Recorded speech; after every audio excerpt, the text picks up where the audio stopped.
ফিলিস্তিনি বাসীদের উপর ইসরায়েলের যে গণহত্যা, এই গণহত্যা ইসরায়েলের জন্যই কিন্তু একটা হুমকি, সে বিষয়ে আজকে আলোচনা করা হবে। ভিডিওটি ভালো লাগলে অবশ্যই চ্যানেলটি সাবস্ক্রাইব করতে ভুলবেন না। আজকে ইসরায়েল বিজ্ঞান, প্রযুক্তি, অর্থনৈতিক দম্ভে এবং আপনার আমেরিকার মদদে, ইউরোপীয় ইউনিয়নের মদদে, পশ্চিমাদের মদদে আজকে নিরীহ নিরস্ত্র ফিলিস্তিনি মানুষের উপর ইসরায়েল যে গণহত্যা চালাচ্ছে এবং চালিয়েছে, এখনও অব্যাহত রয়েছে, এই গণহত্যার প্রতিশোধ কিন্তু একদিন মুসলিম বিশ্বের পক্ষ থেকে ইহুদি জাতি অর্থাৎ ইসরায়েল জাতি কসাই একটা জাতি, এবং আমরা এজন্যই বলছি কারণ তাদের যে নৃশংস হত্যাকাণ্ড, তাদেরকে কসাই বলে আখ্যায়িত করাটা কখনোই অযৌক্তিক নয়। যখন মুসলিম জাতি বিজ্ঞান, প্রযুক্তি এবং অর্থনৈতিকভাবে আপনার খ্রিস্টান সম্প্রদায় অর্থাৎ পশ্চিমাদের যে জোট, খ্রিস্টান জোট, এবং তাদের থেকে মুসলমানরা যখন আপনার বিজ্ঞান, প্রযুক্তি এবং অর্থনীতি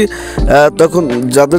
ওনাদের থেকে ছেড়ে যাবে, অর্থাৎ খ্রিস্টান সম্প্রদায় থেকে মুসলিম বিশ্ব যখন অর্থনৈতিকভাবে বিজ্ঞান, প্রযুক্তি সকল দিক থেকে যখন উন্নয়নের রোল মডেল হবে এবং তারা খ্রিস্টানদেরকে ছাড়িয়ে যাবে, তখন এই ইহুদি রাষ্ট্রটি ইসরায়েল তখন তার কি হবে? কারণ তখন যদি আপনার মুসলিম বিশ্ব থেকে হামাসকে বা ফিলিস্তিনি কোনো কর্তৃপক্ষকে এভাবে অস্ত্র, বিজ্ঞান, প্রযুক্তি দিয়ে সহযোগিতা করে, তখন কিন্তু আসলে ইসরায়েল কি করবে সেটা কিন্তু একটা ভাবার বিষয় রয়েছে। সময়ের হয়তো এখন আর দেরি নেই, হয়তো এক দশকের মধ্যে হয়তো সে বিষয়টি হয়তো পূর্ণ বিকশিত হবে এবং মুসলমানরা আসলে যখন আপনার ফিলিস্তিনি কর্তৃপক্ষকে বিজ্ঞান, প্রযুক্তি এবং অর্থনৈতিকভাবে সহযোগিতা করবে, এবং সেটা হবে যুক্তরাষ্ট্র এবং পশ্চিমাদের থেকে অনেক বেশি, এবং সেই সময় কিন্তু এই যে আপনার ইসরায়েল ফিলিস্তিনের উপর, গাজাবাসীর উপর এই যে টর্চার এবং যে গণহত্যা এবং দখলদারিত্ব করেছে, তার প্রতিশোধ কিন্তু এই মুসলমানরা নেবে। এটা স্বাভাবিক, এটা যে কোনো জাতি বা যে কোনো দেশ, এক দেশ নেবে, এটা অত্যন্ত স্বাভাবিক। সুতরাং এই যে ইসরায়েল আমেরিকার মদদে, পশ্চিমাদের মদদে যে ফিলিস্তিনিদের উপর গণহত্যা চালালো এবং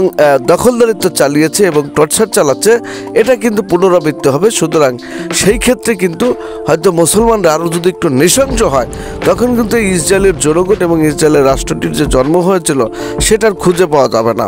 তো সুতরাং ইসরায়েলের আসলে প্রথম থেকে উচিত ছিল যে আমেরিকা এবং পশ্চিমাদের কথা না শুনে আরব সাধারণ মানুষদের সাথে মিলেমিশে একটা সুন্দর একটা যে রাষ্ট্রটি পেয়েছিল, তারা যদি আসলে আরবদের সাথে মিলেমিশে বসবাস করতো এবং আরবদের সাথে তাদের প্রীতি তৈরি করতো, তাহলে কিন্তু আজকে এই এতদূর পর্যায়ে কিন্তু আসলে মধ্যপ্রাচ্যের যে আপনার ইহুদিদের আগমন, এটা কিন্তু আসলে আগমন হওয়ার পক্ষে আগমন যে ছিল, অর্থাৎ ইহুদিরা মধ্যপ্রাচ্যে তাদের যে আগমন, সেটা কিন্তু শুভ হতো, অশুভ হতো না। তো সবাই ভালো থাকবেন, আল্লাহ হাফেজ।